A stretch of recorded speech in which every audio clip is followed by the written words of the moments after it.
Hello guys, तो channel को subscribe करिए एंड बेल आइकन को ज़रूर दबाइए। ढूंढ विश्वास। 12 मार्च 2009 दोषी कारोबार किया गया था।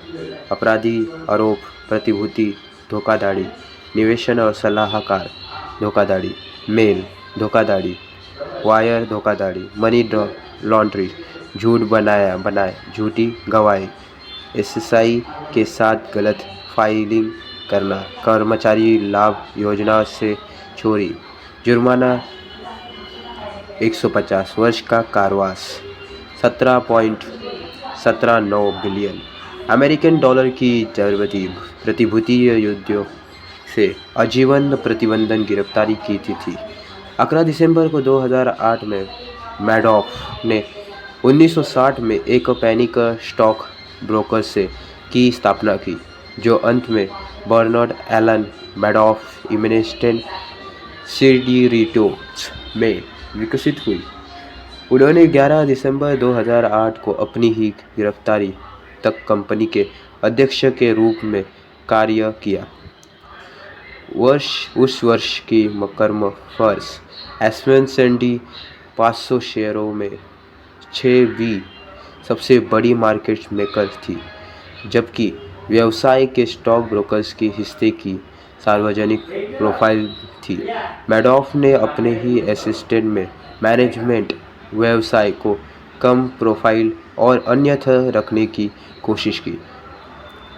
मैरफन में उन्होंने अपने ही भाई पीटर मैडॉफ को वरिष्ठ प्रबंधन निदेशक और मुख्य अनुपालन अधिकारी के रूप में नियुक्त किया।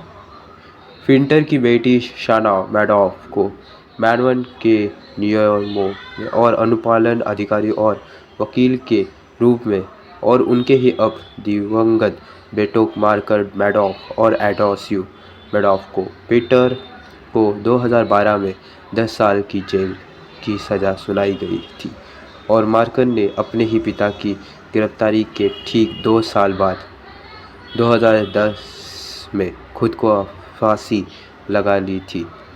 एडोल्फ की 3 दिसंबर 2014 में मिल्फॉन ने मृत्यु हो गई। ये कहानी कोई और नहीं, अमेरिका की एक छोटी स्टोरी है।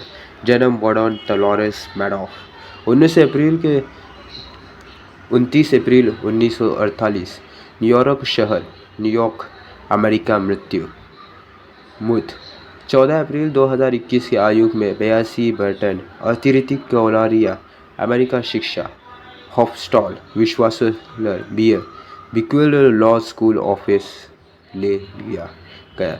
व्यवसायों का स्टॉक ब्रोकर, निवेशन सलाहकार, कोषाध्यक्ष और निर्देशन model alarm Madoff investment real Scottish स्थापना की थी के लिए जाना जाता था। नडस का अध्यक्ष होना और मैडॉफ निवेशन घोटाला अपराधी थी। व्यक्तिगत के जीवनास्थी रूप मैडॉफ विवाह 1959 बजे निशालस एडोसन रियोस। ये कहानी उसी की है जो मैंने आज को आपको सुनाई। एक बहुत सारी कहानी के साथ इस किरदार को माना जाता है, और यही किरदार आज की हकीकत है। कहा जाता है कि अमेरिका का ये घोटाला स्कैम हुआ था, जिसकी कीमत कहीं बड़े बिलियन में गिनी जाती है। और यही आगे सुनने के लिए अभी हम आगे की कहानी ज़रूर सुनेंगे। जैसे कहीं वहाँ कोशिश हुई, बहुत सारे क्राइम्स और मिलिट्री के साथ ये बड़ा स्कैम बिलियनों का हो गया। 12 दिसंबर 2008 को मैडॉफ के बेटों ने मार्कर और एडोस्यू ने अधिकारियों को बताया कि उनके पिता ने उनके सामान्य कबूल किया है कि उनकी मार्फन की स्थापना प्रधान इकाई के एक बहुत बड़ी फौजी योजना थी, और उनने यह कहते हुए दुष्ट किया कि यह एक बड़ा झूठ था। अगले दिन ही संघीय जांच ब्यूरो के एडोस्टो ने मैडॉफ को गिरफ्तार कर लिया और उसी पर प्रतिबंधित धोखाधड़ी का एक मामला दर्ज किया।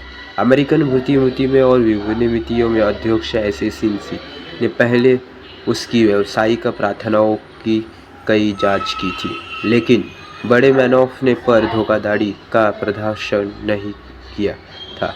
12 मार्च 2009 को मैडॉफ ने 11 संघीय आरोपों के लिए दोषी ठहराया और उनके धन प्रधान व्यवसाय को एक बड़े फौजी योजनाओं में बदलने की बात स्वीकार की।